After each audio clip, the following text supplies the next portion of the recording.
নমস্কার। আবার আমরা কবিতা পাঠের সময়ে পদার্পণ করলাম এবং আজ আবার আমরা শম্ভুনাথ চট্টোপাধ্যায়ের মধ্যে প্রবেশ করছি। শম্ভুনাথ চট্টোপাধ্যায়ের একটি কাব্যগ্রন্থ আকাশ গঙ্গার ছবি। এই আকাশ গঙ্গার ছবি থেকে আমরা দু একটি কবিতা পাঠ করব বা পড়াশোনা করব। প্রথম কবিতার নাম আকাশ গঙ্গার ছবি। নীল তারাপুঞ্জ ওই আকাশ গঙ্গার ছবি, মনে হয় কোনো পজিটিভ প্রশ্ন তবে জাগে। চির আঁধার রহস্যে তার স্থির ছায়ারেখা শান্ত কিছু নেগেটিভে ধরা আছে কিনা। দ্বিতীয় মুদ্রণ হবে, তৃতীয় প্রকাশ হবে, প্রয়োজনে চতুর্থেও তাকে সযত্নে সাজানো হবে নিসর্গের নীল গ্যালারিতে। না হলে বিনষ্ট সব অতীত নক্ষত্র শোভা, দূর নিহারিকা মালা কেন অনন্ত কালের বুকে ভেসে ওঠে আকাশ বিস্তারে ব্যবধানে। আশ্চর্য ক্যামেরা এক কোথাও অলক্ষ্য পথে এখনো সক্রিয় হয়ে আছে। আকাশ গঙ্গার ছবি যত দেখি, নীরব জিজ্ঞাসা জাগে মনে সারা রাত।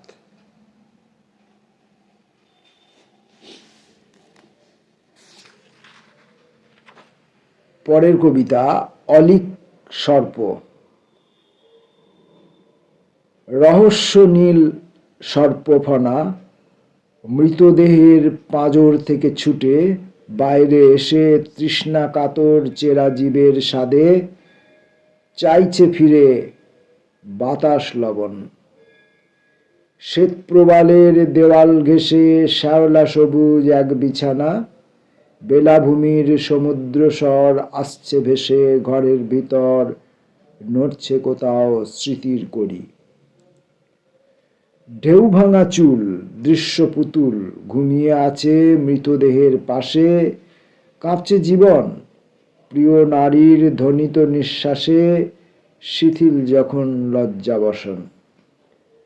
নগ্ন দুটি শঙ্খ থেকে পিছলে পড়ে ফসফরাসের আলো, ছায়ায় আছে গোপন ঝিনুক।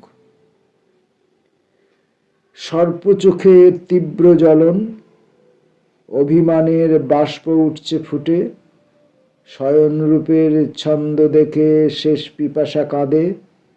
বিষের শিশি শূন্য যখন, ছিন্ন প্রাণে রইল না আর ভুবন পথের নাম ঠিকানা। সাক্ষী হয়ে থাকছে শুধু সার্সিতে চাঁদ জ্যোৎস্না শিহর, কি ভুল হলো বুঝতে পেরে সর্পপনা এবার কি চমকালো।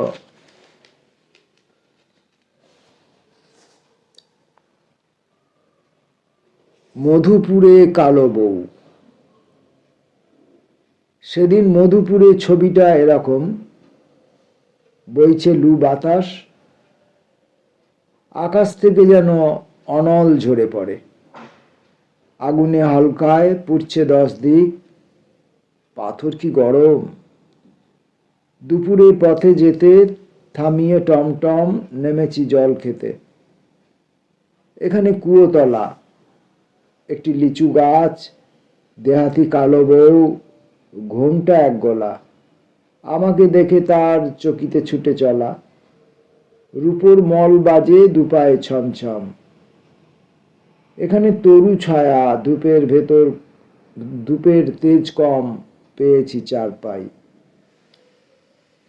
ওদিকে গৃহশোভা, বোড়াতে গেহু চানা, ডাল কি অরহর, দেওয়ালে গিরিমাটি নকশা লতা পাতা সোহাগে দোল খায়, তবু কি শিশু নেই, বাড়িটা থমথম। বউটি ঘর করে আগুন বাতাসের হালকা বুকে নিয়ে। কাঁসার রেকাবিতে এনেছে চমচম, লোটাতে আছে জল। অতিথি নারায়ণ শুধু কি পানি দেবে? দেহাতি বধূ জানে দেশের রীতিনীতি, সে নয় বেশরম। মা বলে তাকে ডাকি, ঘোমটা সরে যায়, তখন মৃদু হাসে। ঘাটশিলা। ঘাটশিলা নিয়ে আমার একটি কবিতা আছে, যদিও আমি সেটি এখন মনে করতে পারবো না, বা সেইটি আমি এখন কবিতা পড়তেও চাইব না। আমরা শম্ভুনাথ চট্টোপাধ্যায়ের চোখে ঘাটশিলা দেখে নিই একবার। অলৌকিক বনজ্যোৎস্নার ভিতর শাল পিয়ালের রহস্য ছায়া, রাতমোহনার আবছা নীল কুহেলিতে অদৃশ্য কোকিল, মাঝে মাঝে তার বিরহ বিষাদের কুহু। সামনে সুবর্ণ রেখার নিশি নির্জন ঘাট পাথরে তখন একা শান্ত দেবদূতের মতো নীরবে বসে আছেন কে? ফিস ফিস বাতাস বলে, বিভূতিভূষণ। কখনো গভীর সূর্যাস্তকালে ফুলডুংরি টিলার রাঙা পথে বসন্ত বাহার কুসুম দেখে স্বাগত প্রশ্ন করেন তিনি, নিসর্গলোকে কবে এলে তুমি বনপলাশ? ভালোবাসার মতো জড়িয়ে ধরছে তোমাকে অরণ্যলতা। নির্জন পৃথিবীর এক কোণে আজ প্রসন্ন জীবন, দেখছে গধূলি আকাশ আর সন্ধ্যা তারা। বৃক্ষ চেনে তার পথিক বন্ধুকে, পুষ্পনত প্রণামে তাই বলে, মহুয়া বনে আছে নেকড়ে। তবে একা যাচ্ছ কেন বিভূতিভূষণ? দূরে হাতছানি দেয় উচ্ছল রূপালী ধারাগিরি জলপ্রপাত। বর্ষা নামে মুসাবনির সবুজ পাহাড়ে, গালুডির ধুধু প্রান্তরে, আর রঙ্কিনী মন্দিরের আকাশে সজল মেঘের বিজলি রেখা। ইষ্টকুটুমের মতো চকিত ডাক দিয়ে ওঠে, কই গো সেই আমাদের বিভূতিভূষণ? শম্ভুনাথ চট্টোপাধ্যায়ের কবিতা পড়লাম আমরা আকাশগঙ্গার ছবি এই কাব্যগ্রন্থ থেকে। আবার পরে একদিন আমরা শম্ভুনাথ চট্টোপাধ্যায়কে নিয়ে আসব। ততক্ষণের জন্য নমস্কার।